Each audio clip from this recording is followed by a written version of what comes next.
Bapak. Boleh perkenalkan diri namanya? Perkenalkan, nama saya Fikri Firdiansyah dari pengurus pesantren Al-Falah. Oke, terima kasih kepada Bapak Fikri telah meluangkan waktunya. Perkenalkan, kami dari mahasiswa UNTAS ingin sedikit mewawancarai tentang konsep akhlak dan aktualisasinya.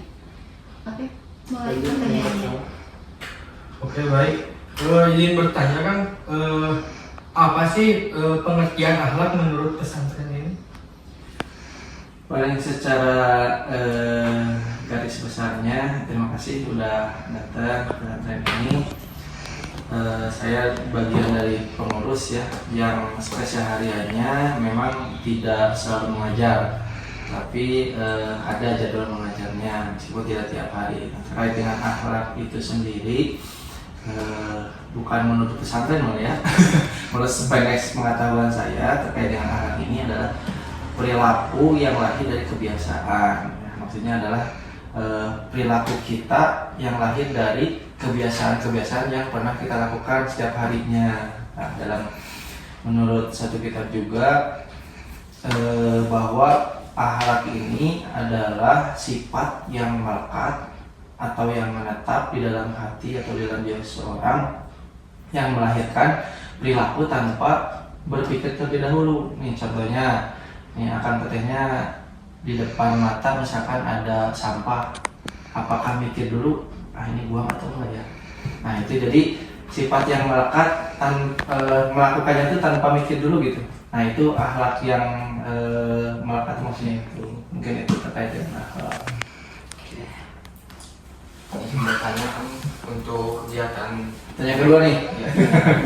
untuk kegiatan efektifnya untuk apa membentuk akhlak di Ya.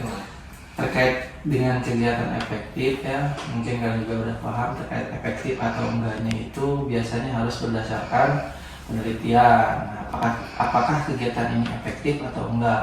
Tapi yang sudah berjalan di sini terkait dengan kegiatan yang efektif itu salah satunya adalah dengan pembiasaan pengajian, ada pembiasaan bersih, ada pembiasaan, nanti di pertanyaan ketiga ada holaqah yang lainnya ya.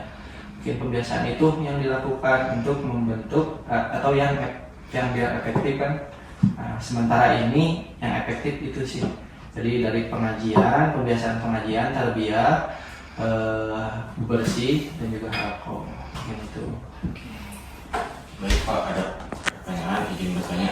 Apakah ada kegiatan khusus yang bertujuan memperkuat akhlak?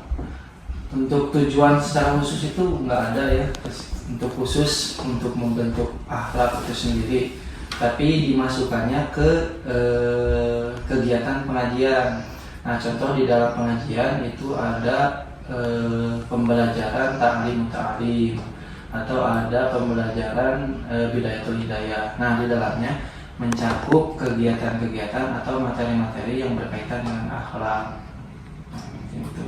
Oke Pak, untuk pertanyaan selanjutnya, bagaimana sih di sini memastikan bahwa akhlak yang dipelajari itu tidak hanya dihafal, tapi dilaksanakan juga dalam kehidupan sehari-hari? Jadi intinya praktiknya ya, aktualisasinya seperti apa. Nah paling untuk memastikannya agar itu terlaksana, ada di sini namanya buku saku. Nah karena anak-anak itu awalnya tuh harus dipaksa dulu ya, apalagi yang seusia SMP, SMA, pasti awalnya dipaksa dulu. Nah salah satunya adalah dengan buku saku itu. Nah buku saku itu di dalamnya adalah persentase kehadiran anak selama pembelajaran, termasuk pembiasaan ibadah anak. Nah itu nanti direkapitulasi, dijumlahkan dan ada sanksinya. Nah kenapa itu dilaksanakan? Ini bagian dari tahapan untuk membentuk akhlak santri itu sendiri. Buat pertanyaan kelima itu, bagaimana sih santri di sini mengaktualisasikan akhlaknya dalam kehidupan sehari-hari?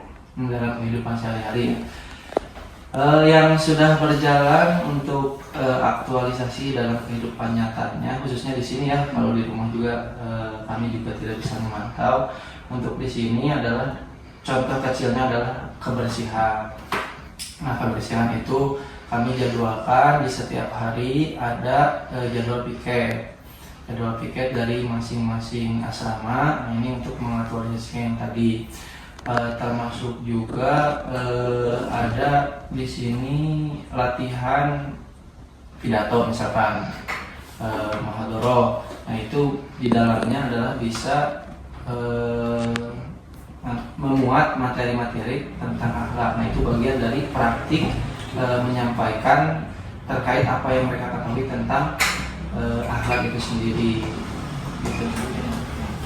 Untuk pertanyaan selanjutnya itu, apakah ada sanksi atau pendekatan khusus untuk santri yang melanggar akhlak?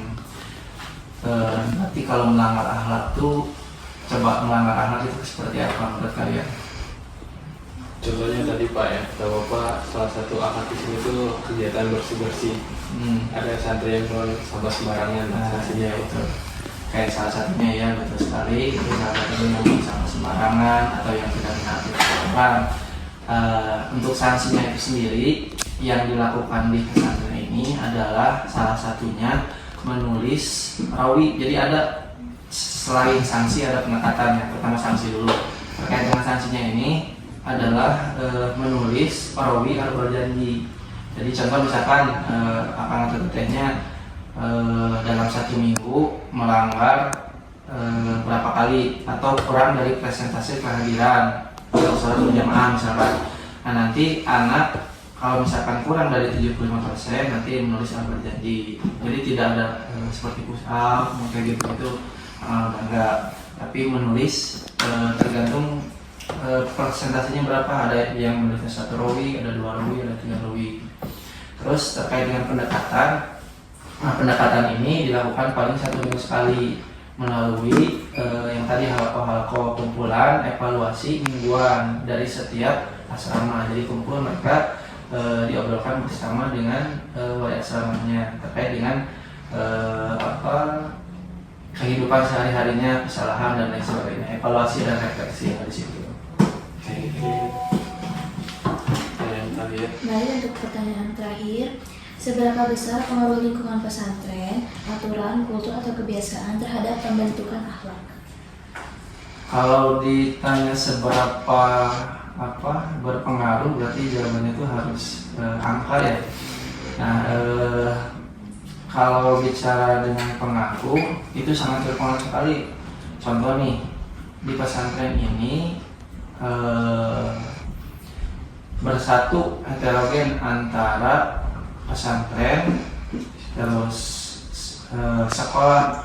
Nah, dampaknya kenapa jika bersatu gitu, anak yang pesantren misalkan udah dididik untuk akhlaknya baik dan lain sebagainya, sementara di sekolah tidak belajar itu. Seperti misalkan ada anak yang bahasanya kasar dan lain sebagainya, otomatis nanti yang pesantren ini terbawa dengan yang sekolah. Nah, itu yang terjadi di sini. Jadi tidak semua yang pesantren di sini sekolah. Contoh misalkan di sini ada 2000 siswa. Nah, yang pesantren itu hanya 50-an. Nah, otomatis yang 50 ini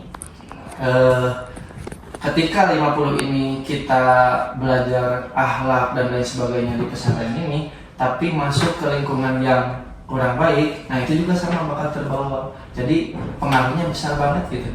Lingkungan itu pastilah kerasa sama kalian juga ketika kalian berada di lingkungan yang baik, apakah akan terbawa baik. Terus kalian di lingkungan yang buruk pasti bakal terbawa buruk kalau misalkan kita nggak kuat. Kayak gitu-gitulah, pasti besar pengaruhnya terkait dengan lingkungan. Kayak gitu. Baik, segitu aja Pak wawancara dari kami. Terima kasih untuk Bapak Rais sudah meluangkan waktunya. Ya, boleh sama-sama.